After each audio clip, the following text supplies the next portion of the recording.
What does it mean just getting him from, last year you had to sign him in the process? I think that Georgia's a great academic institution. It's a place that he knew he had an opportunity to come in and play. He wanted to play for championships, and I know that's important to him. And he really had a good relationship with Coach Pitt. And at the end of the day, that long-term relationship with him probably won out because they had a new staff coming in. How is the competition on the O-line gone these first couple days? Well, yesterday was not as more assignment-based, correction-based, not competition-based. Today was competition-based, but I haven't seen that whole tape, so I'll have to watch it today and see. But we had about 3 guys moving in and out of the lineup, rotating guys around. With the pass rush, obviously DeAndre Walker had to begin against Missouri. After seeing, them being capable of providing that pressure, is that something you're looking for consistency-wise? Always looking for pressure. I'll be honest, DeAndre has played well in some of the other games. We haven't given him a lot of opportunities. At the end of the day, the objective for us is not to lead the country in sacks or lead them in tackles for a loss. It's to win the game and grow our team. And a lot of games we've had so far, we've had to get our team better. And he got his first real opportunities the other day, and he took advantage of it. It seems like what you guys asked of Walter Grant in terms of being that outside linebacker but playing so much space, it seems like that's a pretty difficult, kind of like your head may swim doing that. How has he been in that role? And would you say that as well, that it's maybe a tougher position for a guy like that? It's a tougher position if you could never played in space, but Walter grew up as an athlete. He played in space. He played high school tailback. He played out there in high school. Kawhi was the same way. These guys, some of these kids come in here having played that position in high school where other guys played with their hand in the dirt. So the transition from hand in the dirt to stand-up space player is really hard. But the harder thing for those kids is space player to hand in the dirt. So Walter's more comfortable playing in a lot of that stuff because that's what he's always done. He would struggle more having to play in a box or inside 6 technique, stuff like that. But we don't ask him to do that. So he fits what we ask him to do. How difficult is it just for a new coaching staff to come in to put their system in? You change the terminology. Just looking at what Jeremy's gone through at Tennessee. How long did it take before you felt like your players were kind of jiving with your system and your culture? Well, we were fortunate here to come into a system that was very similar to ours defensively. There was not major overhaul changes schematically, so a lot of the kids had a ground level base. I think you have to ask Jeremy how long that takes in their system, because I don't know exactly. I know that for us it was a smoother transition, maybe not offensively or special teams, but from a defensive standpoint we had some carryover. You mentioned earlier that there were some perceptions or things being said about Tennessee from a talent standpoint. You recruited a lot of the same kids, I think Ty Chandler in particular. What about Tennessee's talent on their roster compared with maybe other SEC teams? Where do you think they're at on that? I really don't have any. Tennessee's got a good football team, and that's all I worry about. I watch the tape. I say, who's this guy? Who's that guy? How does he play? I'm not looking to see who recruited him, what he was rated.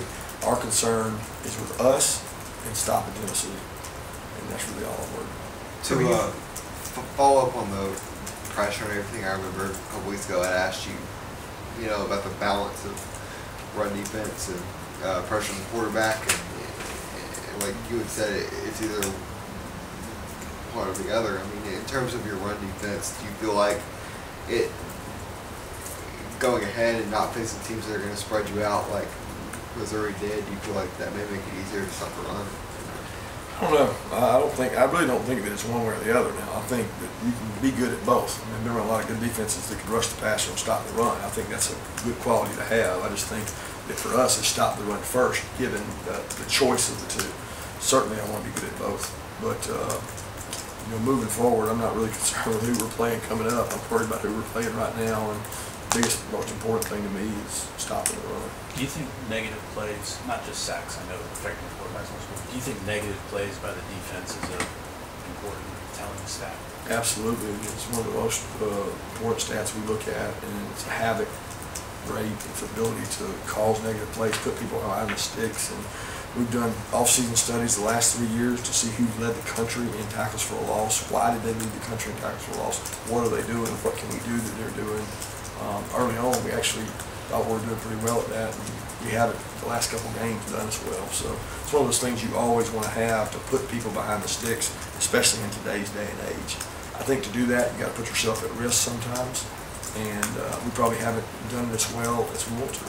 I also think if you look at the SEC defenses, there's traditionally not a lot of those teams up there in tackles for loss. Because when we did the study, Clemson was one that popped up, Miami was one that popped up, Michigan was one that popped up. You didn't see SEC teams popping up.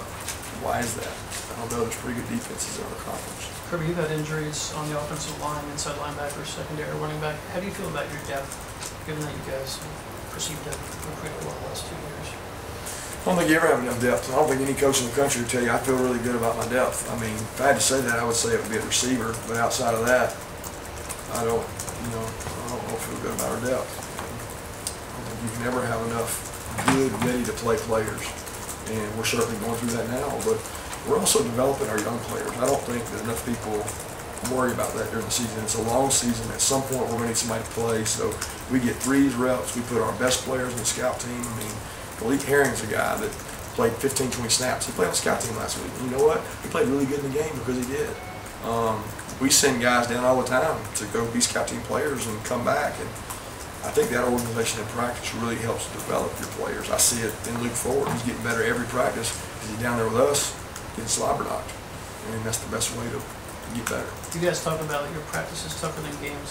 Does that show up when you lose a guy in the middle of the game and you have to plug someone in? I think it helps, but you also might lose a guy in practice. You know, so there's a catch-22 to both, and you got to be smart. But I'm going to err on the side of being tough, physical, practicing hard, so that you get in the game, your players are prepared for it. When you talk about focusing on you guys kind of looking in the mirror as a team, how do you balance that with getting ready for another team and focusing on what they do, and how much leeway do the players have to, when do they get to start looking at, film of, let's say, Tennessee this week? Did they start on Sunday? Were they able to look at it before that, stuff like that? Oh, yeah, we look at the next team immediately. Those kids can start watching it Saturday on the plane back from Missouri. I mean, we have iPads with all the information, and we study the next team immediately. But we also correct ourselves because the other team's looking at who? Us. So if you don't fix you don't do copycat plays, you don't do things that give you a problem, they're going to do things that give us a problem. I mean, we're going to do things that give them problems. That's what football is. There's a lot of copycat going. So you correct your mistakes, you try to get fundamentally better, and you focus on yourself. But we watch Tennessee all week. When I say prepare and get us better, that's part of getting us better, is acknowledging what they do well and trying to take that away. I want to ask you about Kearis Jackson, a guy who came in early on Saturday against Missouri. What type of developments have you seen from him? And I know y'all played him at the running back spot a couple weeks ago. Yeah, Kearis is a really good athlete. He's got a thick body. He's in the Tyler Simmons mold. He's a very bright kid, very conscientious kid. Unfortunately, had an injury in camp, probably set him back some. And he's been getting over the hamstring hip flexor. He's done a good job of it. He's a really tough competitor. He handles coaching well, and we enjoy coaching him. He can really help us. Coach, what is the update on Tyler Simmons? And the second question, I think you've only given up 3 passes longer than 20 yards. Is that a byproduct of teams not taking shots, or are you guys doing some things with your double safety, look deep? I know Odom was talking about that. Yeah, I still don't know on Tyler. He has not been able to do much the last 2 days. So, again, we're looking at, he's running, which is positive. So, obviously, he's not his lower body, but whether or not he'll be able to play this game, I'm not sure. But he's trying to get back. As far as the long yardage plays, I think Mel does a great job in the secondary, leveraging the ball, trying not to expose yourself to big plays. And to be honest, when you look at the tackles for a loss and the sacks that we're lacking, that probably points to that other area. That there's 3 or less, 3 20-yard passes or more in that area that you're trying to prevent big plays and make people drive through on you and create turnovers with your defense and fumbles, interceptions. How close is Devon Wilson getting that? He's doing some good things. He's out there practicing. I mean, he's out there running around, moving. He's competitive. He's working on the scout team, just trying to build back his confidence. But I'm not sure when he'll be cleared for contact and tackling. I don't know his availability, but if you guys are able to get a guy like Monty Rice, if he's able to go on Saturday, how much does that kind of improve the linebacking play considering you have all four guys rotating. It'll be a big bonus for us. He's practiced every day, but he did last week. You know, he's definitely moving around better. Looks much better, but that's not. I mean, last week he was rough on him, so I don't know what percentage you could say he's at. I certainly hope he plays. He's physical. We need him. He brings a mentality and toughness to our defense that we need. Strikes people. I just hope he plays because we have depth problems when he doesn't because our rotation is not the same as it was previously. What's led to Riley Ridley's consistency this season, maybe that wasn't there at the beginning of last year? I don't know that it wasn't there. I was going to say work has led to it, but then you would say, well, he didn't work last year. Riley Ridley works hard. He works hard at practice. He competes at practice. It's important to him. He's one of the highest, what do you call it, the GPS systems every day. He has the most yard. I mean, he just really competes. It's important to him, but it was that way last year. So, I mean, we got a quarterback that's played a whole year. It has a lot to do with it instead of his first college games. And I think that has a lot to do with it. He's playing with confidence. He's playing fast. 2 more questions? Coach, from a more holistic standpoint about DeAndre Swift, how have you seen him continue to grow and develop between this year and last year? From a what standpoint? Holistic standpoint kind of about him. He's much more, I mean, explosive. I think he's taking much more reps because of the other 2 backs being gone. I think he was a change-up guy previously because he was like, he was the other guy coming in. Now he's, you know, trying to be the guy and he's having to carry the ball. He's in good shape, pushes himself hard. I'm very pleased with his ability to protect and catch the ball in the backfield, and he's working really hard. All those backs, guys, they deserve a lot of credit because those 4 guys do a lot of work with Prather being the 5th, who carries a large workload in practice and helps a lot in special teams. I think all those guys deserve a lot of credit. You've had some guys take some medical DQs over the past couple of years. You know, see Sam out there a lot, Michael Chigbu and those guys. What are those guys sticking around, hanging around the program? Not just around the players, but their assistants in practice. How much do they mean to you guys, your operation? Great. I mean, it's like having extra work. They can help. They can coach. They allow them to understand what we're trying to do. They've been through the tough times. They've had the rough years that we had, so they understand. They're like a big brother to some of these guys, and they're extra coaches. So they're out there coaching, helping scout team, motivating guys. You want to use everybody you can to help your program. I think they do a good job doing that.